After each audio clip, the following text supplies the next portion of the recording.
नमस्कार दोस्तों, आज मैं एसिनोफिलिया के इलाज के बारे में जानकारी दूंगा। एसिनोफिलिया कैसे बढ़ता है, इसका क्या पहचान है, इसका ट्रीटमेंट कैसे करते हैं, इन सारी चीज़ों के बारे में हम इस वीडियो में डिस्कस करेंगे। तो एसिनोफिलिया WBC का एक पार्ट है और ये हमारे शरीर में इम्यून सिस्टम का एक पार्ट है, जिसको हम एसिनोफिल बोलते हैं। तो एसिनोफिल का वैल्यू ब्लड में नॉर्मल रेंज से ज़्यादा हो जाना या ज़्यादा बढ़ जाना एसिनोफिलिया कहलाता है। इसका नॉर्मल वैल्यू 0 से लेकर 6% तक होती है और यदि ये 6% से ज़्यादा यदि उसका वैल्यू बढ़ जाता है खून में, तब हम इसको एसिनोफिल का बढ़ जाना कहते हैं। तो ये एसिनोफिल शरीर में आने वाले पैरासाइटिक इन्फेक्शन या फंगल इन्फेक्शन को मारता है।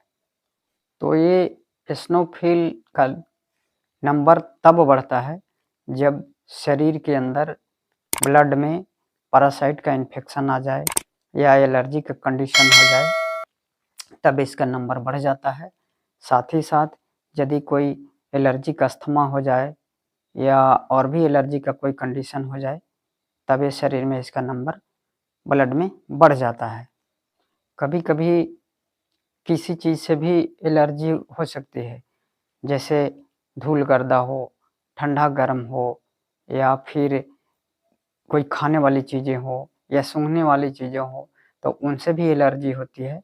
तो उस अवस्था में भी एसिनोफिल का काउंट बढ़ जाता है। तो इस कंडीशन में उन एलर्जन की चीज़ों को पहचानना होगा। जैसे ही आप उस चीज़ को पहचान लेते हैं और उस चीज़ से जब अवॉइड करेंगे आप, तो ये एसिनोफिल का नंबर अपने आप घट जाएगा। इसके लिए कुछ दवाइयाँ एलोपैथ में आती है, जिसको लेने से इसका नंबर कम हो जाता है, यानी कि एसिनोफिल का लेवल नॉर्मल हो जाता है। लेकिन उसे दवा लेने के साथ-साथ इसके कारणों को भी ढूँढना होगा। जब कारणों को आप ढूँढते हैं और साथ में दवाइयाँ लेते हैं, तो ये नंबर घट जाता है। तो एसिनोफिल का नंबर किस कारण से बढ़ रही है?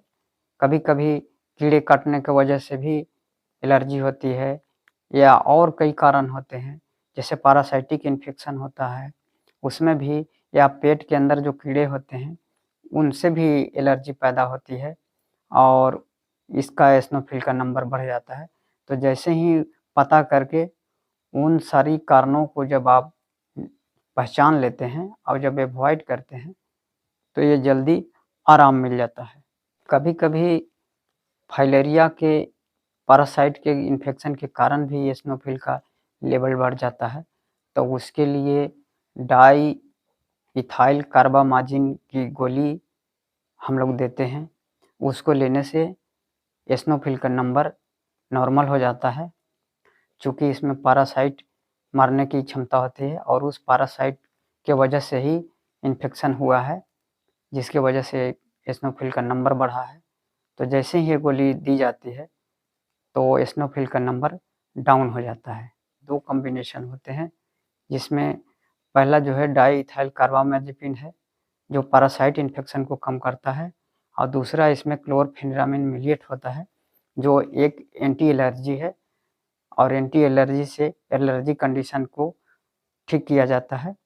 तो ये दोनों मिलकर के काम करते हैं, तो एसिनोफिल का लेवल जो है नॉर्मल हो जाता है। तो अधिकतर केसों में डाई-इथाइल कार्बामाज़ेपिन दवा लेने से ही ठीक हो जाती है, लेकिन यदि किसी-किसी केसों में यदि इसको लेने से पूरी तरह से जब ठीक नहीं होता है, तब फिर हम उसमें कॉर्टिकोस्टेरॉइड दवा देते हैं, जैसे प्रेडनिसोलोन है, मिथाइल-प्रेडनिसोलोन है।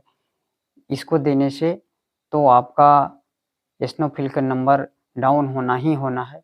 इसे देने से नॉर्मल हो जाता है, चूँकि ये इम्यून सिस्टम को भी डाउन करता है।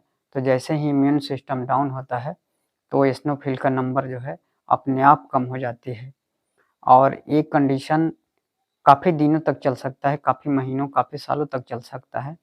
तो इसको कम से कम स्टेरॉइड है ये, कॉर्टिकोस्टेरॉइड एक स्टेरॉइड होता है और स्टेरॉइड खुद से नहीं लेना चाहिए और डॉक्टर की देख रेख में लेनी होती है। और इसको 1 से 1.5 महीने तक लेने के बाद साथ में यदि एलर्जी का कंडीशन है तो आप लेवोसिट्रिजिन, फेक्सोफेनाडिन साथ में ले सकते हैं।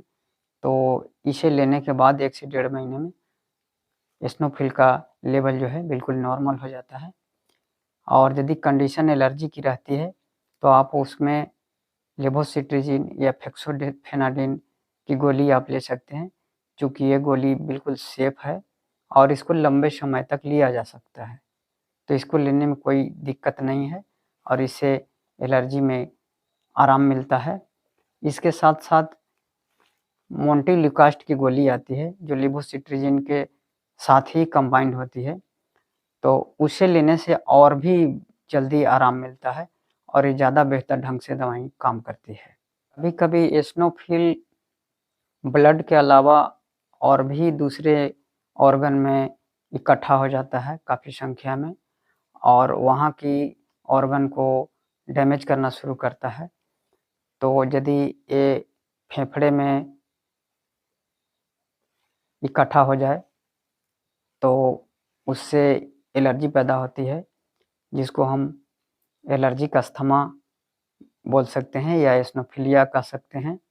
और यदि ये आंतों में इकट्ठा हो जाता है तो आंतों को डैमेज करने लगता है। यदि आपको एलर्जिक कंडीशन दिखे जैसे आँख से पानी आना, छींके आना, नाक से पानी आना, खाँसी आना, तो इसमें आप लेवोसिट्रिजिन मोंटेल्यूकास्ट की गोली आप ले सकते हैं। 1 गोली पर डे लिया जा सकता है, वे काफ़ी दिनों तक भी ले सकते हैं, इसका कोई साइड इफ़ेक्ट उस तरह का नहीं है, ये सेफ़ली दवा है। तो इसे एलर्जी कंडीशन में या अस्थमा में काफ़ी आराम मिलती है। तो फ्रेंड, ये था आज का हमारा एसिनोफिलिया के इलाज के बारे में टॉपिक। तो उम्मीद करते हैं कि एसिनोफिल के बारे में आपको इस वीडियो के माध्यम से पूरी जानकारी मिल गई होगी। तो मेरा नाम डॉक्टर रामजी मेहता है और मैं हेल्थ से रिलेटेड वीडियो बनाता हूँ। ऐसी वीडियो देखने के लिए आप मेरे चैनल पर बने रहें और बेल आइकन को ज़रूर दबाएँ और मेरे चैनल को सब्सक्राइब कर लें। वीडियो देखने के लिए थैंक यू।